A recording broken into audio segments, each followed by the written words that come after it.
Hello good morning students.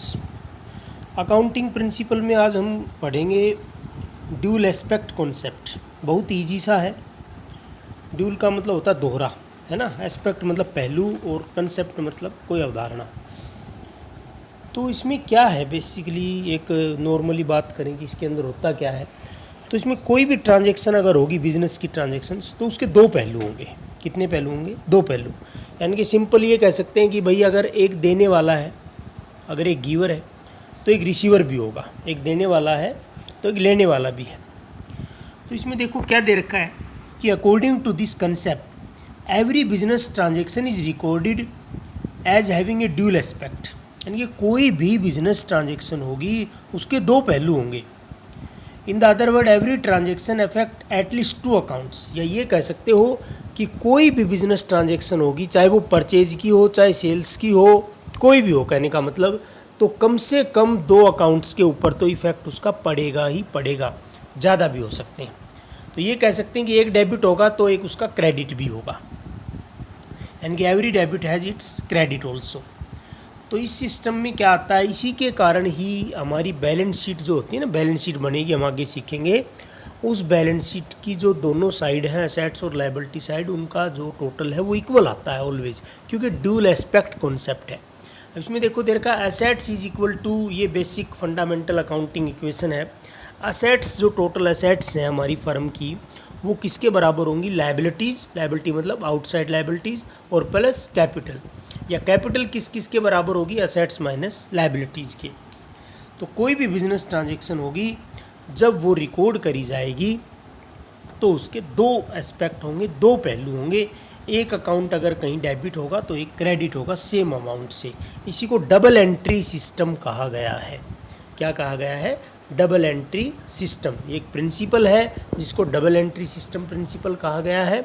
Dual aspect, इसी के कारण हमारी बैलेंस शीट की मैचिंग होती है।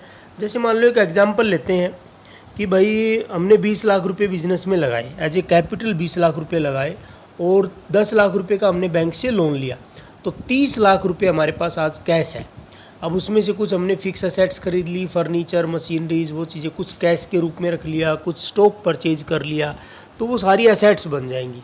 तो assets is equal to capital plus liabilities, capital plus liabilities. ये इसके कारण, इस कंसेप्ट के कारण होता है। तो ये ड्यूल एस्पेक्ट कंसेप्ट था कि भाई every business transaction has at least to aspect, dual aspect, और अफेक्ट एटलीस्ट टू अकाउंट्स। ये इसमें था। तो समझ में आ गया होगा मेरे ख्याल से। अब उसके बाद जो अगला है, अगला हम करेंगे इसके अंदर, एक और इजी सा है। ये है convention of full disclosure. Convention of full disclosure. Full disclosure होता है पूर्ण प्रकटीकरण। यानी कि आप क्या करेंगे, अकाउंटिंग जो भी इंफॉर्मेशन है उनका पूरा विवरण स्टेटमेंट के अंदर देंगे। तो ये कह रहा है this convention requires that all significant information, सभी महत्वपूर्ण सूचनाएं relating to the economic affair of the enterprises should be completely disclosed. यानी कि किसी भी एंटरप्राइजेज से रिलेटेड जो भी इकोनॉमिक अफेयर्स हैं, आर्थिक जो भी ट्रांजेक्शन्स हैं, उनको कह रहा है कि डिस्क्लोज किया जाना चाहिए। तो कह रहा है in the other words there should be a sufficient disclosure of information which is of material interest to the user of financial statement such as proprietor, present और potential creditors, investors, other। इसमें ये कहना चाहता है भाई, सुने ध्यान से, कि आपके बिजनेस से रिलेटेड जो भी इकोनॉमिक इंटरेस्ट की जो भी ट्रांजेक्शन्स हैं, जिनमें एक यूज़र का इंटरेस्ट हो सकता है, यूज़र मतलब ओनर है, क्रेडिटर्स हैं, पोटेंशियल इन्वेस्टर्स हैं, गवर्नमेंट है, वो सारी की सारी इन्फॉर्मेशन वो क्या होनी चाहिए? वो रिकॉर्ड होनी चाहिए आपकी बुक्स ऑफ अकाउंट्स के अंदर। ये कहते हैं इसके अंदर।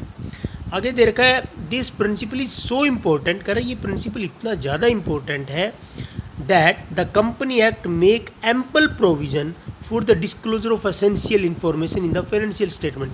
कंपनी एक्ट 2013 में बाकायदा एक परफॉर्मा दे रखा है, एक शेड्यूल दे रखा है, उसके अकॉर्डिंग ही आपको अपनी फाइनेंशियल स्टेटमेंट्स तैयार करनी पड़ती हैं। यानी कि जो परफॉर्मा दे रखा है उसके हिसाब से आपको फाइनेंशियल स्टेटमेंट तैयार करनी पड़ती हैं। यानी कि कह सकते हैं कि फुल डिस्क्लोजर का प्रिंसिपल बहुत ज़्यादा इम्पोर्टेंट है। सारी सूचनाएं, कोई भी सूचना छिपी हुई नहीं होनी चाहिए जिससे कि इन्वेस्टर्स को धोखा होने की संभावना रहे। The proforma and content of balance sheet and profit and loss account are prescribed by the company act 2013।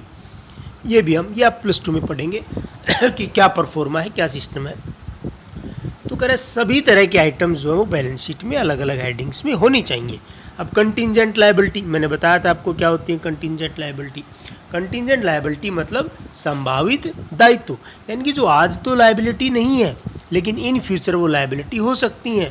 जैसे कि कोई बिल हमने डिस्काउंट करवा लिया बैंक से, उधार में माल बेचा था, हमें बिल मिला था BR, वो हमने बैंक से डिस्काउंट करवा लिया।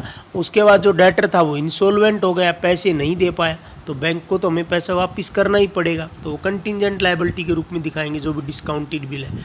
कोर्ट में कोई केस वगैरह चल रहा है उसको हम दिखाएंगे।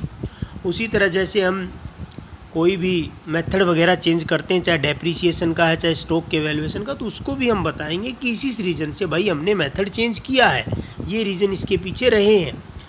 उसी तरह मार्केट वैल्यू है इन्वेस्टमेंट की। देखो हमने कल पढ़ा था कि हम असेट्स को कॉस्ट प्राइस पर दिखाते हैं जिस पर उसको एक्वायर किया गया है, लेकिन उनकी मार्केट वैल्यू नीचे फुटनोट के रूप में दिखा सकते हैं ताकि इन्वेस्टमेंट की, ताकि एग्जैक्ट इन्फॉर्मेशन सभी यूजर्स के पास रहें। तो ये जो है ये था हमारा फुल्ली डिस्क्लोजर का प्रिंसिपल। Okay, thank you.